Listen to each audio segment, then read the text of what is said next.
Keskkonnaamet kiitis augustis heaks Muuga pumphüdroakumulatsioonijaama detailplaneeringu keskkonnamõju strateegilise hindamise programmi. Sellest lähtuvalt hakkab osaühing Energiasalv planeerima Muuga lahte hüdrojaama ehitamist. Pumpa kasutatakse tuuleenergia genereerimiseks elektrivõrku. Kuna tuulest saadav energia on ebastabiilne, siis aitab hüdropumbajaam tuuleenergiat akumuleerida ja toota elektrit 80% kasuteguriga. Kuidas siis pump töötab? Hüdroakumulatsioonijaam ehitatakse Muuga lahte 500 meetri sügavusele graniidimaardlasse. See on 500 meetri sügavusel maa sisse, graniidi sisse rajatud mahuti. Ülemiseks mahutiks kasutatakse ära Muuga lahte, merd. Ja protsess iseenesest toimub nii, et merest lastakse läbi turbiinide vesi maa-alusesse mahutisse elektrit tootmise protsessis. Mahuti saab 12 tunni jooksul täis ja selleks, et uuesti oleks võimalik elektrit toota, pumbatakse vesi tagasi merre, kasutades ära siis energiasüsteemis ülejäävat tuuleenergiat või siis öist miinimumaega, kus elektrienergia hind on oluliselt odavam. Looduslikult on võimalik taolist pumbajaama rajada ainult Muugale, sest mujal Eestis ei ole säärast graniidimaardlat, mis võimaldaks ilma tihenduseta mahuti rajamist. Samuti ei ole mujal Eestis võimalik vett nii sügavale maa sisse lasta.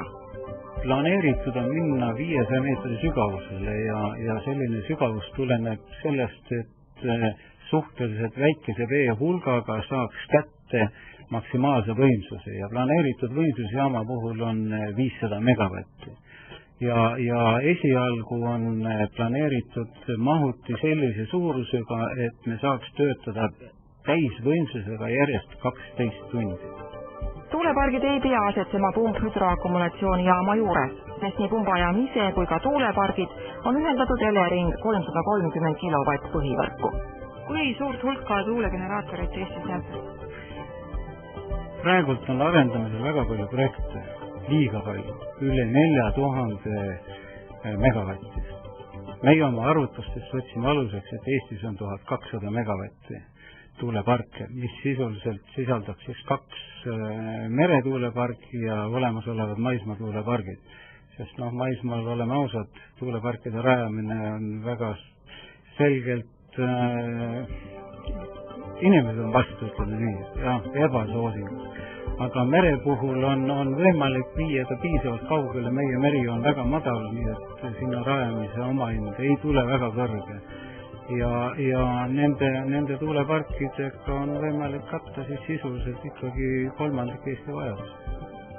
Sääraseid pumphüdroakumulatsioonijaamu on maailmas kasutusel sadu ja edukalt. Euroopa Komisjon on teinud Euroopa Nõukogule ettepaneku lülitada järgmisel Euroopa Liidu rahastusperioodil taristuprogrammidesse sisse pumphüdroelektrijaamade toetussüsteemid. See on ka eelduseks, et Eestisse pumbajaam rajatakse. Lembit Vali sõnul muid takistusi pumbajaama rajamiseks ei ole. Samuti viitab Lembit Vali tehtud uuringutele, mis tõestavad sellise jaama kasumlikkust.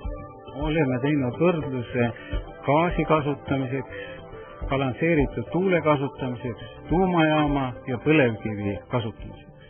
Ja see võrdlus näitas üllatuseks meile endale ka, et kõige mõistlikum Eesti tarbijale, arvestades kõike kaasnevaid kulutusi ühiskonnale, on kasutada tuult koos balansseerimiseks pumphüdroakumulatsioonijaama. Ja kõige kallimaks osutus, üllatus, põlevkivi energeetika. Ja see tulenes väga selgelt 2 asjaolust. Põlevkivi energeetikal on väga suured põlevkivi CO2 heitmed ja põlevkivi on mõistlikum kasutada hoopis millekski muuks, nimelt õli tootmiseks, kuna seal on kasumimarginaalid oluliselt suuremad, kordades suuremad. Sisuliselt ahjust põlevkivi põletades me põletame selgelt raha. Osaühing Energiasalv planeerib ehitusloa saada 2012. aasta detsembriks ja taastuvenergial põhinev elektritootmine võiks alata 7 aasta pärast.